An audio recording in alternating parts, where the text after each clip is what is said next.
Fala pessoal, professor Marques Cruz com vocês aqui em mais um vídeo. Hoje vou conversar com vocês sobre as atualizações recentemente sofridas pela Lei 11.892. Nós tivemos agora em 2026 algumas alterações importantes, algumas com a mínima relevância e outras de fato importantes que vieram agora juntamente com algumas atualizações da Lei 11.091, que trata do RSC lá na carreira dos tais. E nós temos aqui na Lei de Criação dos Institutos também algumas alterações importantes que foram dadas pela Lei 15.367 de 2026. Então, o primeiro ponto que nós temos está no inciso 37 lá do artigo que vai mencionar as instituições que foram criadas com a criação dessa lei. Os institutos federais, ele vai dizer do Acre e por aí vai, na sequência, né? Então nós temos uma pequena alteração, basicamente irrelevante em relação ao IFES, Instituto Federal de Sergipe. Basicamente ele remove um E que tem ao final. Então essa redação nova dada pela 15.367 de 2026 é irrelevante, é meramente uma alteração textual sem importância conceitual de fato em relação ao inciso. Nós temos no inciso 38, lá no inciso 38 ele basicamente também vai remover uma letra E no final, porque era E alguma coisa, então também remove, então alteração basicamente aqui irrelevante.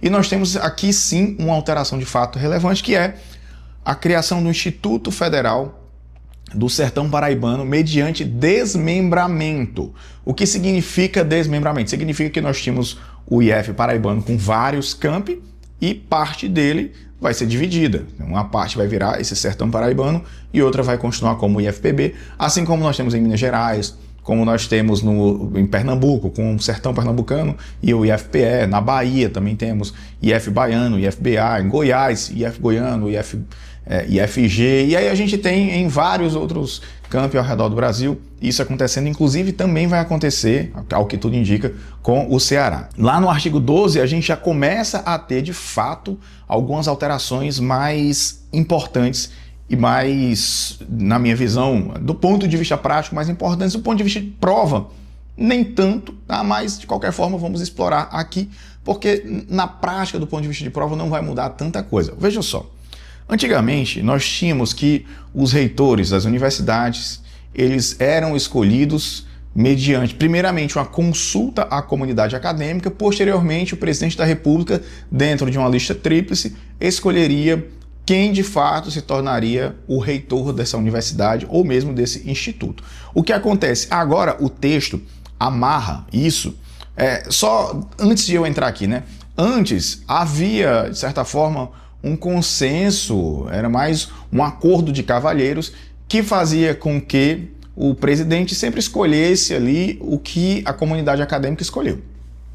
Só que a gente teve um dado momento no Brasil, um momento histórico, que a maioria dos reitores, não vou dizer a maioria, mas vários reitores que foram escolhidos não foram os que ficaram em primeiro lugar. Em algumas situações, o reitor escolhido foi o que estava em terceiro lugar, ou seja, não foi o que a comunidade acadêmica acolheu, escolheu, mas foi a pessoa escolhida por ser do mesmo alinhamento político do governo de situação.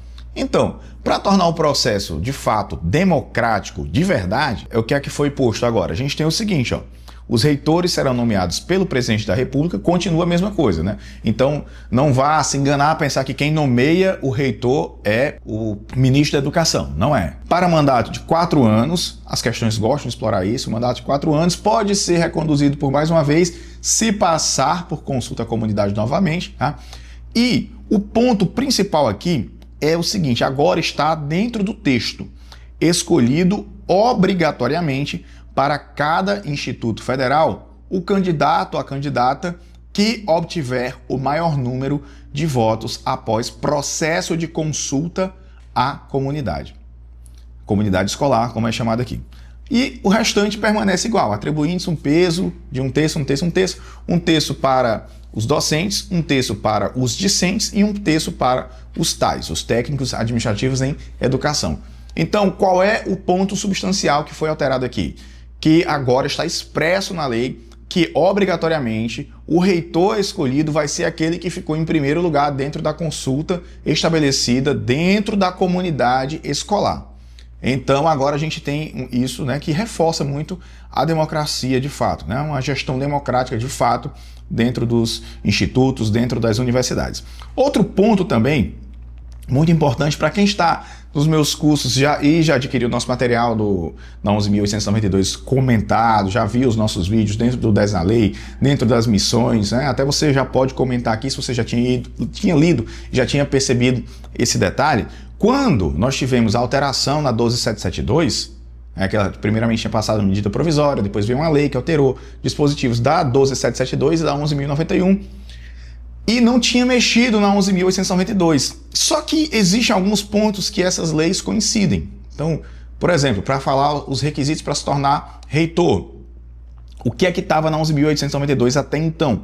Que você precisava estar posicionado na classe D4 ou D5. Só que com a última atualização da 12.772, não existe mais essa denominação, classe D4 ou D5.